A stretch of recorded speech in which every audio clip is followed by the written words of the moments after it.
Rabbi, can we ask questions yet, or how do we? We must ask questions, so let's start with it.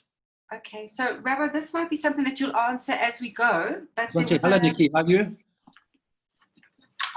Well, okay. Nobody else, I can't see anybody, so let's start. Yeah, ask your question. We talk here about the soul of the Jew descends into a body for a purpose in order to fill a specific spiritual mission in the world. Right. Will you be delving into that during the lessons? 100%. And the mission of a non-Jew, by the way. Okay, right. Okay. I was wondering whether it was about elevating the soul and changing your character, or is it a specific mission that we have to achieve, physical mission, something that we were meant to do? Do you know what the difference?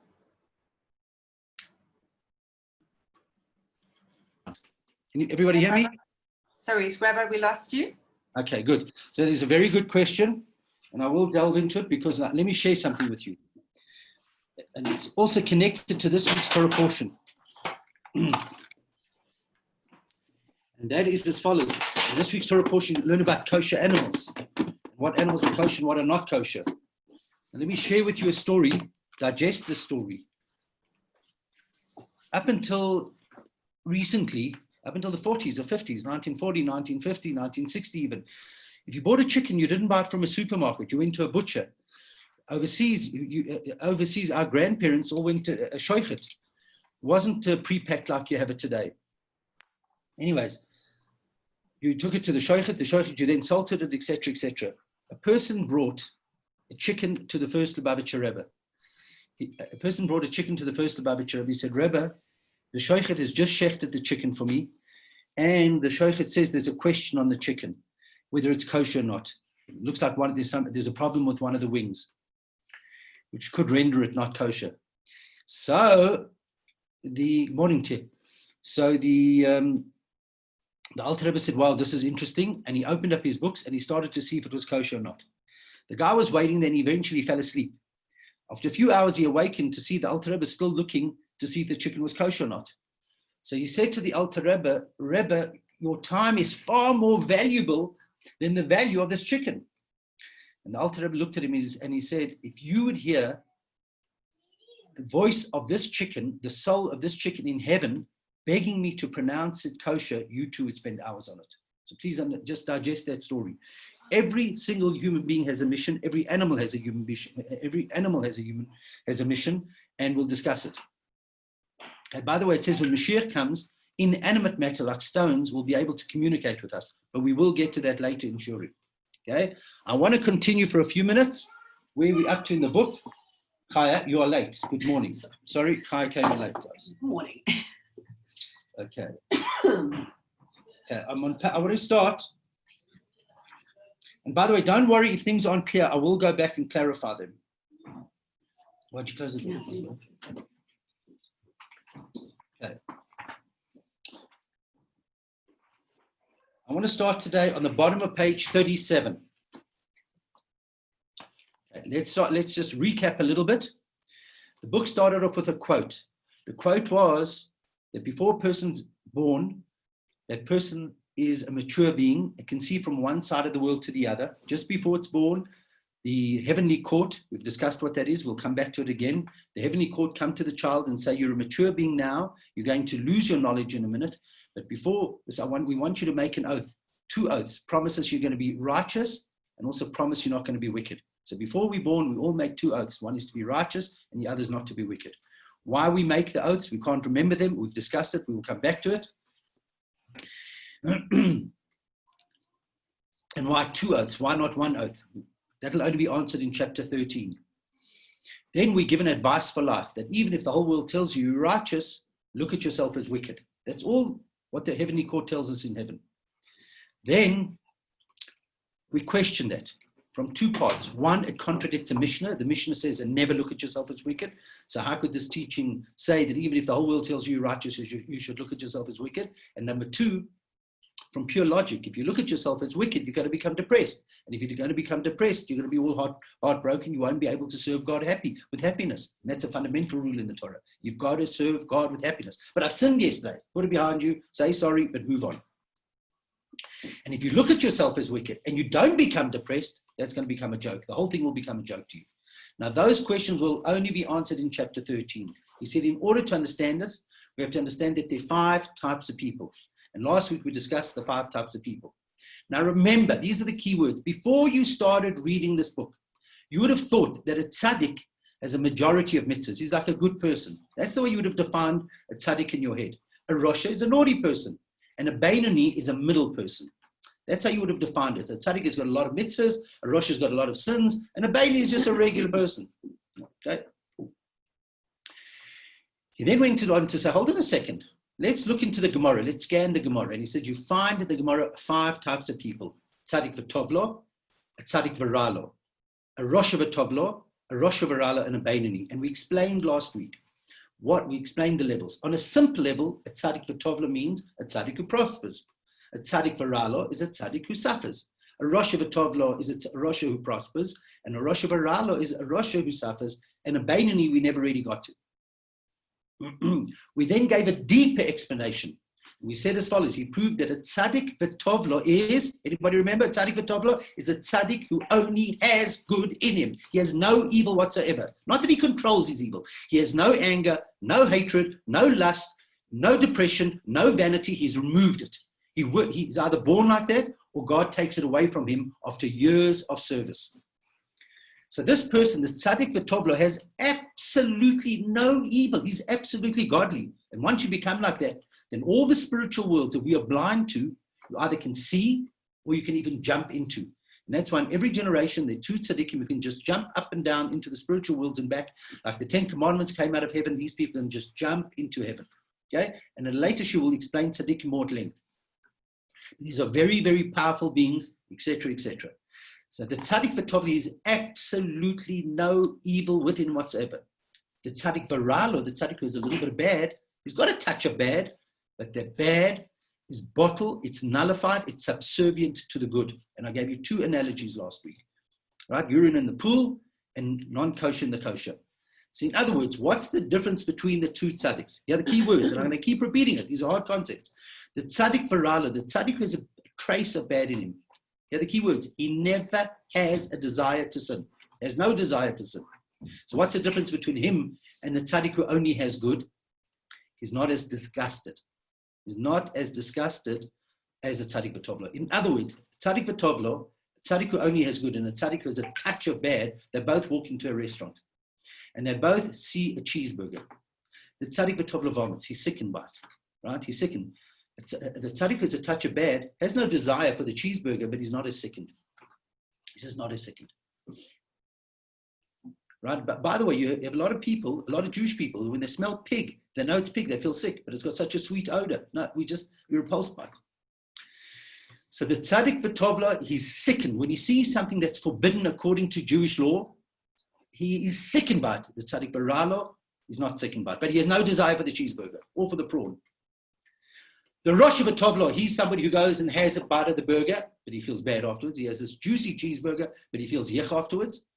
The tzaddik v'ralo doesn't feel bad at all, and we haven't yet discussed the bain. We'll still get to the bain, but we do know that there's this 5th person. Okay, now we're going to learn more about people. So chapter 1 is quite technical. We're going to learn more about people. So please open up your book to page 37 at the bottom. Scroll down. Am I clear so far? Clear. Clear as mud or clear as sunshine? Huh? Okay, good. Now we're going to learn more about people. We're going to open up another book called the Gemara. The Gemara at the 9th chapter of Brachas. So there's a Gemara, the volume is called Brachas. There's a Gemara that's called Brachas. There's a Gemara that's called Nida. There's a Gemara that's called Yom, it deals with laws of Yom Kippur. There's a Gemara called Shabbos. There's one that's called Brachas. It deals with all our davening, etc., etc. Over there, it has an interesting statement. Before we read the statement, I have to tell you something. That in Jewish law, a judge, when you use the word a judge in Jewish law, by us, when we use the word judge, we think of a judge who gives a verdict, right? In Jewish law, the way it worked, in a court case, each judge gave his opinion. The judge gave an opinion, okay? So when you think of judge in a secular court, the judge just gives the ruling. In the way it's defined in Jewish law, it is a ruling, but it's an opinion because there's always more than one judge. Okay. So now he says like this. So therefore, when we read the word judged in Hebrew, we read it as an opinion, motivated, not as just a rule. So the Gemara Sof Perek Tes de Brachas, the Gemara at the end of the 9th chapter of Brachas, there's a famous statement there. Tzadikim Yetzatov Shoftin. It says tzadikim. If you have a tzadik, who motivates him, who judges him, who tells him what to do is his Yetzatov, his good inclination that he has within him. Whatever that means, whatever good inclination is. Rishoyim, a wicked person, Yetzahara Shoftin. Who tells him what to do, who motivates him, who judges him, who tells him what to do? He's Yetzahara. In other words, what he's just introduced us to is a very famous concept in Jewish law, the Yetzahara and the Yetzatov, which we'll deal with at length. But we have these two energies, these two magnetic energies within us. Now, a tzaddik has a shop. There's a shop. And a guy comes in and overpays him. By the tzaddik, who talks to him? Who's the little voice speaking to him? Is Yetzatov. Immediately, the Yetzatov in the tzaddik is told, go give back the extra change. Right? So who motivates the tzaddik? His good inclination. Now you have a wicked person, he has a shop. A guy comes in and overpays him. The little voice talks to him. Who talks to him? He's Yetzahara. His Yetzahara says, nah, keep the money. He'll never know the difference. So they both have shops. The one is motivated. The one is directed. The one is judged by the Yetzatov and the others by the Yetzahara. Which voice speaks to you first? Okay? And it goes on to say, bain. Oh, excuse me. I've just got a funeral. Just hold on, so guys. Philip, yeah? I don't think so. You just phone them and check them. Okay.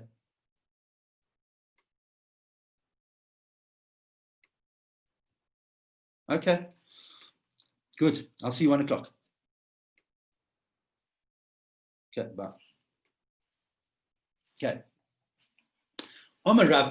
Sorry. Bainonim, if a Bainoni has a shop, so let's go again. A tzaddik has a shop, a guy overpays him, his Yetzatov tells him, pay it back. The Rasha has a shop, the wicked person has a shop, somebody overpays him, who tells him what to do? His Yetzatov. Bainonim, if a Bainoni has a shop, he's got an internal conflict. Should I give the money back? Shouldn't I give it back? He has internal conflict because he's got these two energies within him, which, by the way, tells you something about a Rasha, about a wicked person. If a person steals, it's not the act. So you've taken 100 Rand away from somebody. The person will get over it. You've taught yourself how to behave. That if you continue doing that, eventually what's going to speak to you every single time, you're going to be motivated by evil. And that's why it says you can never do a good deal with a wicked person. You can never do a good deal with a wicked person because they're going to mess you up. And no matter how much details you put in, however good the contract is, a wicked person is going to get a way around it. You have a story with Lovin. Lovin was an evil man in the Torah, and his daughter marries Jacob. Now you remember, he cheats him. He gives him the older daughter before the younger daughter. But Jacob knows who he's dealing with. So he says, I want to marry your daughter. No, I want to marry Rachel. I want to marry Rachel. And then Jacob says, well, maybe he's going to mess me up. Maybe he's going to crook me. Maybe he's going to give me another Rachel. He says, Rachel, your daughter. It has to be your biological daughter. And because you might cheat me and give me your older daughter, your younger daughter. He says, Rachel, your daughter, your younger daughter. Why all those three things? Because he knows who he's dealing with. And nonetheless, he still cheats him. Okay, we need to understand the story, but he still cheats him. Okay, so now we've learned a little bit more about people. What have we learned about people? That the Yetzatov, that the tzaddik, who speaks to him, who motivates him? The Yetzatov, the good inclination. The Rasha, who motivates him, who tells him what to do? The Yetzatov. Bain and him have internal conflict. Now the person, here are the key words. The person who taught this was none other than a very famous sage by the name of Rabbi. Rabbi was one of the most outstanding Jewish sages to ever live. He taught what I just told you. He was the teacher of it. And he went on to say, let's now we're on the top of page 38, second paragraph, Omer Rabbi, and Rabbi said, and Rabbi declared, Kegoin ano Bainani. And class, if you want to know who the Bainani is, I'm the Bainani. I'm a good example of a Bainani. As soon as he said that, he had a student called Abaya. His student's name was Abaya. Abaya put up his hand and he said, Rabbi, you can't call yourself a baini. If you call yourself a middleman, if you tell me you have internal conflict, you're not allowing anybody else in the world to live. Why? Because we, your students, know that you are a tzaddik. And we also know from Jewish law that the world has to have a tzaddik. There always has to be a minimum of one tzaddik who lives, and the whole world rests on him, so to speak. There's always a Moses of a generation. He says, if you're not the tzaddik, that means there's no tzaddik in the world, and the world can't exist. Or another explanation, we all know that we're lower than you. We're at a much lower level. So if you're a bainani, if you're a middleman, we all Rishonim, we're wicked people. So how could you say that, Rabbi? How could you say that? Okay. Lovin kozer be'er hativ. Let's go read further in the book. Lovin kozer be'er hativ, and to understand this clearly, we have to understand all that we've learned. We've learned so much stuff here. How, right? We have to understand this. All these different levels, complicated. We also have to understand another statement. Okay, the bottom paragraph, page 38. Begam lahovin ma shoma Eov. We also have to understand what Eov said. What did Eov? Eov was the famous Job. And Job one day turned to God. This teaching is found in the Gemara Baba Basra, Perik Aleph. It's found in the book Baba Basra, chapter 1. Job once turns to God. One day he's having a conversation with God. And he says, God, Rabbi Shalom, God, Barasa Tzadikim, Barasa Rishonim. God, you created righteous people, you created tzaddikim, and you created wicked people. Now, how could Job say that? Says the author of the book here. The author of the book says, no. For tzaddik v'rosh kamar. Before a person's born, it says if you're going to be clever or stupid, if you're going to be rich or poor, if you're going to be good looking or ugly. But it doesn't say if you're going to be righteous or wicked. That's free choice. So how could Job make a statement, God, you created righteous people, you created wicked people. If God created a wicked person, the wicked person can never change. That's the way God created him. Creation means that's the way you are. A dog can't become a cat. So how could Job say, God, you created wicked people? It doesn't make sense. Because that's left up to free choice. Let's go a little bit further. We also have to understand what is the level of a bainani. We have to understand this. What is the level of a bainani? What is the level of a bainani? When we started learning this book, we thought that a bainani meant a Joe Schmo, a regular person in the street, right? Veronica, Jane, Michael, whoever it is. That's who we thought it was. He says, I'm on page 39, second paragraph. For sure, a bainani can't be somebody who's 50% for mitzvahs and 50% sins. It can't be like before we started learning the book. It can't be that. Because Rabbi could never have called himself a bainani. Just a few minutes ago we said that when Rabbi was teaching that the tzaddik is motivated by his good and the wicked person is motivated by his bad and the bainani is motivated by both, Rabbi said that he's a bainani. Rabbi could never have made a mistake to say he's half sins. The fact that Rabbi called himself a bainani, when he taught that piece of Gemara, the fact that Rabbi called himself a bainani means that a bainani can't be 50-50. Why? Because she'im kain ektor Rabbi, because Rabbi could never have made a mistake to call him a bainani. Why? Why couldn't Rabbi say that? Rabbi knew if he had sins or not. So let me tell you about Rabbi. If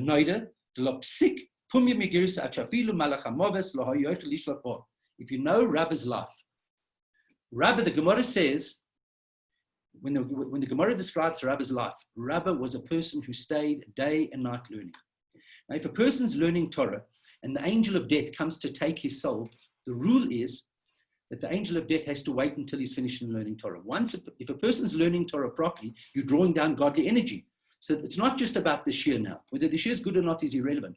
What a group of us are doing, what 15 of us are doing today, is we are drawing godly energy down to this world. That's what we're really doing with Torah. We're taking this infinite wisdom from heaven, we're drawing it down through all the spiritual worlds into our brains, and it's illuminating and elevating this entire world and pushing away a pandemic. So if the angel of death is here to take us, it has to wait until we finish learning Torah. And that's what the Gemara says happened to Rabbi. Rabbi was learning all the time, came time for him to die, his mission was over, the angel of death comes, Rabbi's all continuously learning, he had to turn himself into like an insect and distract him, and that's how he got him down. So you can't say from that, what does that prove? That Rabbi never had 50% mitzvahs and 50% sins. For sure not. Right? How could he have made a mistake to say it's 50% mitzvahs, 50% sins? Because Rabbi knew that he didn't have 50% sins. Okay. Rabbi knew that. So hold on a second. So all of a sudden, when we started learning this book, When we started learning this book, we thought that a bainani was a 50-50 guy, 50% mitzvahs, 50% sins, a regular Michael Veronica sort of person. But now we've proved that a bainani doesn't have that, because Rabbi called himself a bainani. So what is the definition of a bainani? You know what the definition of a bainani is? A bainani, the 50-50 guy, the middleman, maybe the middleman is somebody who has one sin. Maybe Rabbi had one sin. Occasionally used to sin. He says, look what he says. Last line on page 39. When you do one sin, you're called a wicked person. Hold on a second. So now this bainani keeps jumping. When I started learning the book, I thought a bainani was a person who has 50% mitzvahs, 50% sins. The fact that Rabbi called himself a bainani proves that a bainani is not 50-50. So maybe a Rasha is somebody who sins a lot, and a bainani is somebody who sins once. We've just proved now that as soon as you do one sin, you're called a Rasha, you're called wicked. So the bainani has risen. He doesn't even have one sin. So maybe the level of a bainani is he sinned and then he repents. Look at the top of page 40. If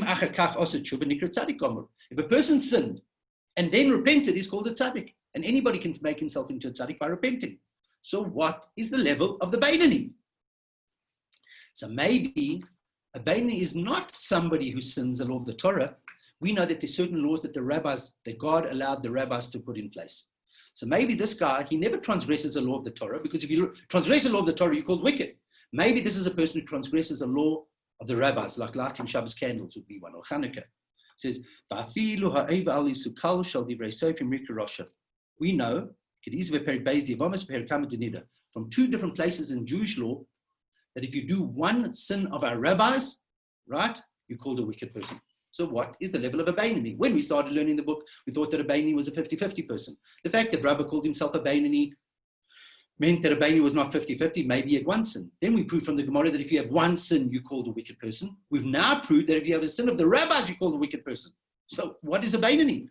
So maybe a bainani is a person who's perfect, but he doesn't stop his colleague from sinning. Right? There's certain people you have to stop sinning. A colleague is knowledgeable and you see him sinning, you have to stop. You have to stop him, says the Gemara. The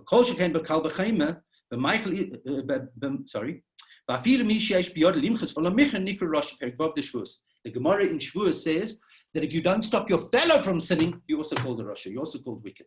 Hold on a second. When we started learning the book, the bainani was a 50-50 person. Then Rabbi called himself a bainani. We knew it wasn't a 50-50 person. Maybe Rabbi had one sin. We proved from the Gemara that if you have one sin, you're called wicked. If you repent afterwards, you're called a tzaddik. If you transgress the law of the rabbis, you're called wicked. If you don't stop your friend from sinning, you're called wicked. So this bainani is like almost perfect. It's harder now. It says, until now, we were speaking about negative commandments. Don't eat treif, drinking non-kosher wine, or whatever it might be, which is rabbinical. He says, now, we also know that if you don't fulfill a mitzvah that comes your way, right? There's negative commandments. Don't eat treif, but there's also positive commandments, like a man has to put in tefillin, etc. One of the mitzvahs that we all have is to learn Torah. We mustn't flirt with it. There has to be certain times to learn Torah. It says like this: how much more so if you transgress a law that you're able to transgress? Come on.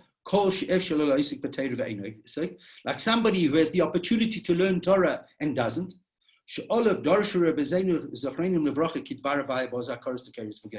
Oh, if you don't learn Torah when you're supposed to, which is so easy to transgress, you're for sure called wicked. You're for sure called wicked. And for sure, if you don't learn Torah when you should, which is the law of the Torah, you're called more wicked than if you just transgress the law of the rabbis. The im came al korchach habainani ein bo afilu oven bikkel Torah.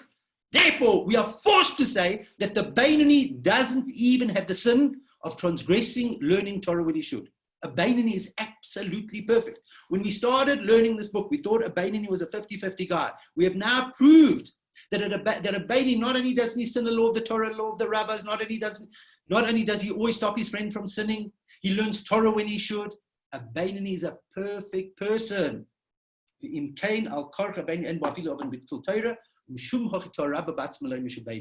now we can understand something we learned before. Why Rabbi, who was a perfect tzaddik, he was a tzaddik who only had good, called himself a bainani. Right? Because a bainani and a tzaddik are the same. So what is the difference then? So we proved like we've gone on the most amazing journey. I'm sorry I pushed it through a bit fast today, but I wanted to get to there. So we've proved now that a bain not only never sins, he never ever sins. He's a perfect person. He's exactly like a tzaddik. So what's the difference between him and a tzaddik? Any ideas? The bain never sins, not in action, not in speech, and not in thought. So what's the difference? So we will learn later that there are different types of bain. There are different types of what we're going to call the intermediate person. We're going to learn the different types. Now, when I was in yeshiva, one of our teachers never left the building.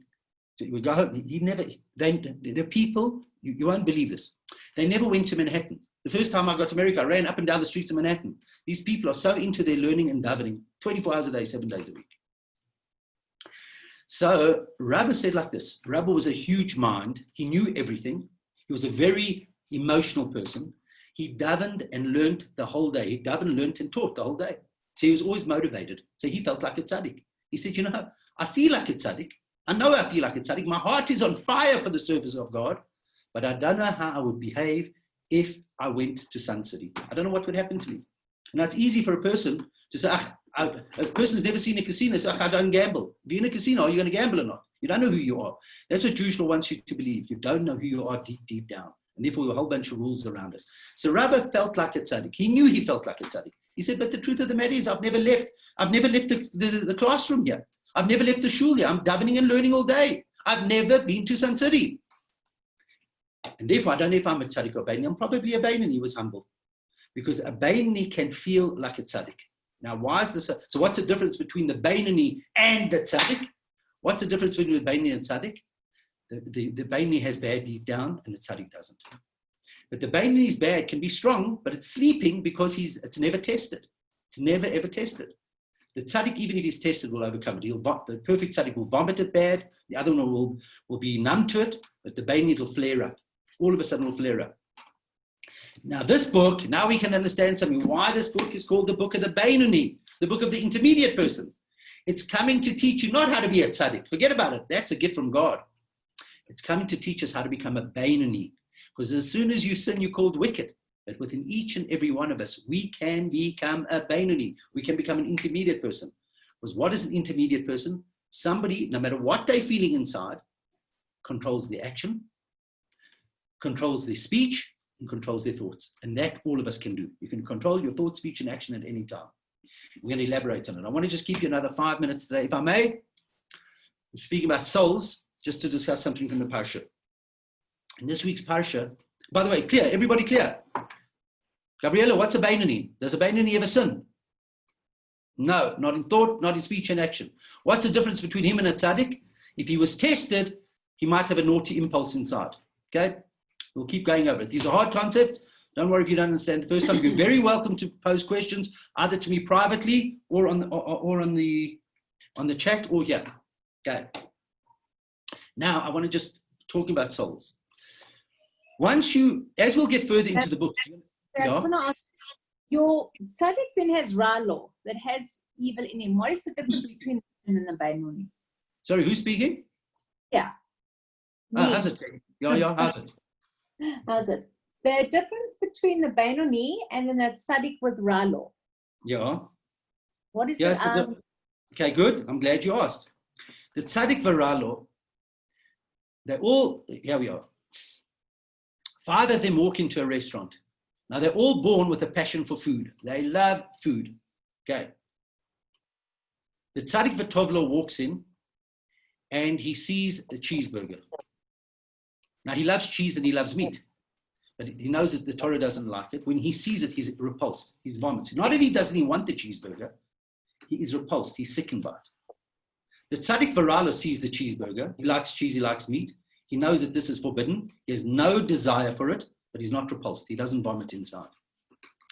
The bainani, he falls in love with the cheeseburger. I am dying for the cheeseburger. He looks around to see if anybody's looking. And then he says, no, I can't do this. Not in speech, not in thought, not in action. He pushes away. As much as he wants it, he doesn't succumb. Okay? As much as he wants the cheeseburger, but hold on, but he loves it. He's dying for a bite. He's dying for a bite. It's like somebody likes biltong. He's dying for it. He's not going to have it. The Rosh Hashanah, he goes, he munches the cheeseburger, but he feels terrible afterwards. Oh yeah, I should never have done that.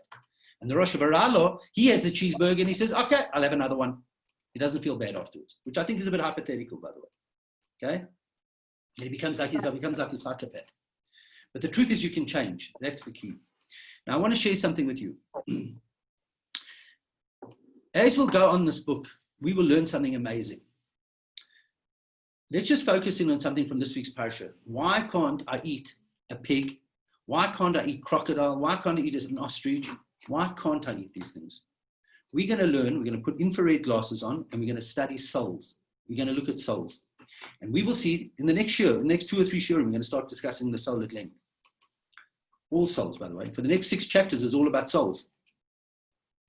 And it's what we will really find out, that souls come from different places. And there's certain souls that a Jew cannot elevate. Now, here are the key words. Whenever you eat something, there are 3 things that you eat. You eat the flesh. That's where you put in weight.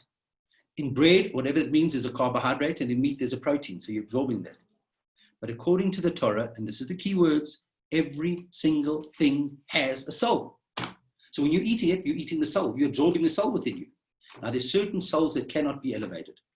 An analogy that I always use, chlorine has a great purpose in this world. It makes our pools clean. Chlorine is great for the pool, but it's terrible if you, God forbid, you consume it. So there's certain souls that a Jew cannot elevate. Now, the reason why we, digest this, the reason why we are allowed to eat kosher animals, because how dare we? You know, it's like such a cruel thing. You go kill an animal because you like the animal. Well, you don't really like the animal. If you like the animal, you wouldn't kill it. But it really boils down to that when a Jew sits down and eats a meal, that soul is becoming elevated through us. And when we go and daven and learn and work afterwards, we're elevating that soul. So the whole world is an elevation program. The soul becomes absorbed. The soul of that animal or that fish or that chicken becomes absorbed within us and it becomes elevated. It's like offered as a sacrifice to God. Hence the beginning of the shir, what I told you about the man who brought the chicken to the altar. So, and that's why, by the way, we're cautious with it. When we eat, your table can either be a place of filth, or it can be an altar to God, where everything there is offered as a sacrifice to God. Okay.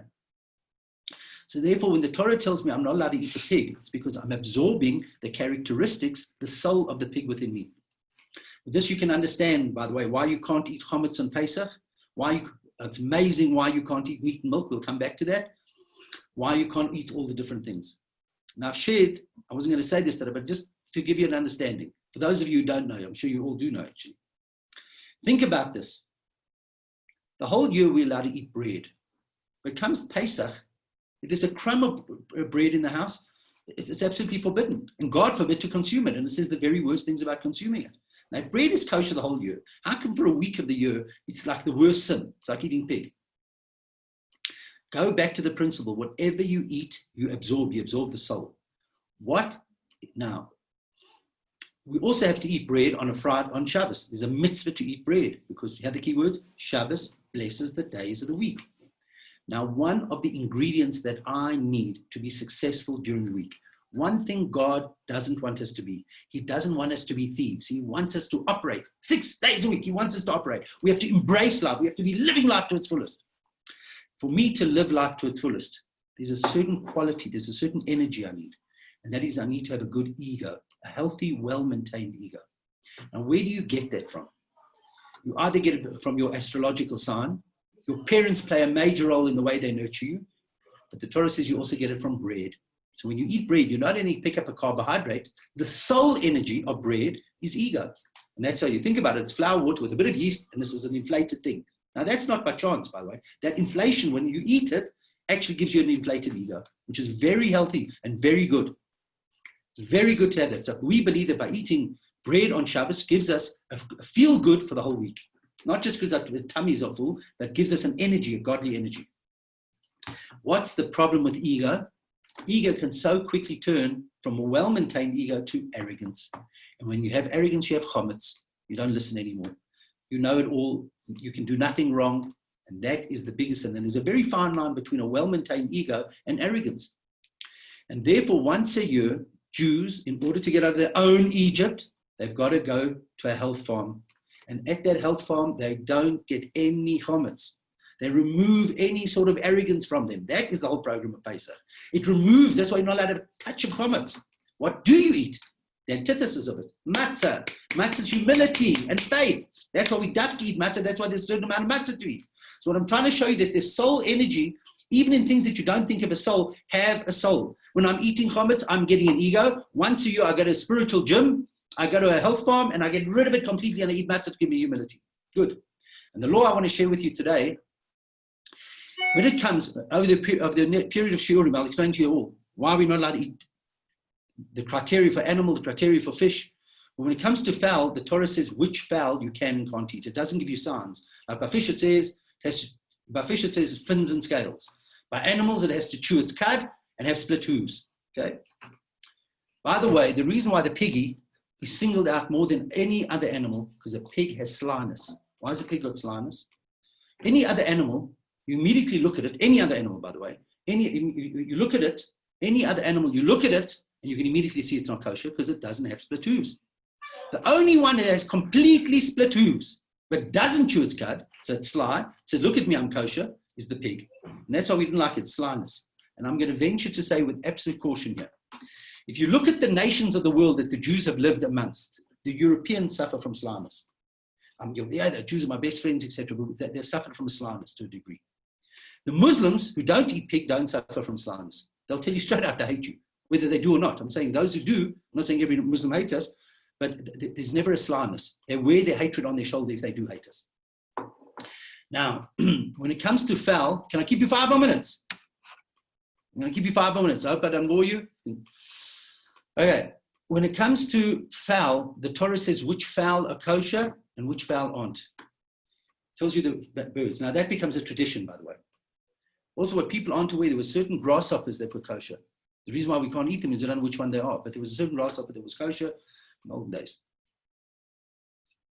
Now, there's a certain bird called, so now the Gemara has to identify what these birds are, because all you'll see in the Torah is names. So there's a certain bird called a ra'ah, right, a ra'ah, which I think is translated as a kite or a hawk, one of those birds. Now the Gemara says, what is this ra'ah? It's called a ra'ah. What is it? And the Gemara says, it has, listen to the words, how the Gemara describes it. It has an amazing eyesight. When it's flying over when it's flying over Babylon, when it's flying over Iraq, this bird has got such an amazing eyesight, it can see a dead carcass in the land of Israel. So what's the question you should all have? The Gemara says it's an amazing, you want to know what this animal is? You want to know what this bird is? Very easy. It has an amazing eyesight. When it's flying over Iraq, it's got such a strong eyesight, it can see it's got like a telescopic eyesight. It can see a carcass in the land of Israel. So the question you should have is, why doesn't it just say it can see 500 miles? Why does it have to say it's flying over Iraq, you can see a dead carcass in Israel? And commentary says, unbelievable. The Baal Shem Tov says is the most amazing lesson from that. The reason why it's not kosher, it's flying over Iraq. Iraq today has problems. Babylon was full of nonsense years ago. Babylon means confusion. It's flying over confusion. It's flying over a country that's by no means perfect. All it can see in Israel is a dead carcass. That's what makes it not kosher. It can only see the bad. And the Baal Shem Tov elaborated. And he said that there's some people who are like the hawk. They're like the ra'ah. That they are not perfect by no means. But then they look at another person who's like in Israel. The person's trying to do good. And the only thing they can find in that person is the bad. They become like a ra'ah. If the only thing you can see in another person is the bad, you're like a ra'ah, you're like a hawk. And that's a treif way to be. In other words, the Gemara says, why do we have two eyes? A right eye to see the qualities in another person, and a left eye to examine your own faults, to see your own faults and better them. Why do we have 2 ears? To listen more than we speak. And why do we have 1 mouth? To speak less than we hear. So with that in mind, I have to shut my mouth. I've spoken too much. Any questions? Any questions? Gee, I was clear today. Unbelievable. Thank you. Thank you, Rabbi. Okay, any questions, you can just WhatsApp me private, or you can put it on the... Loving it. Thank you so much. Very, very much. Cheers, guys. See you next Tuesday. Thank you. Take care. Bye.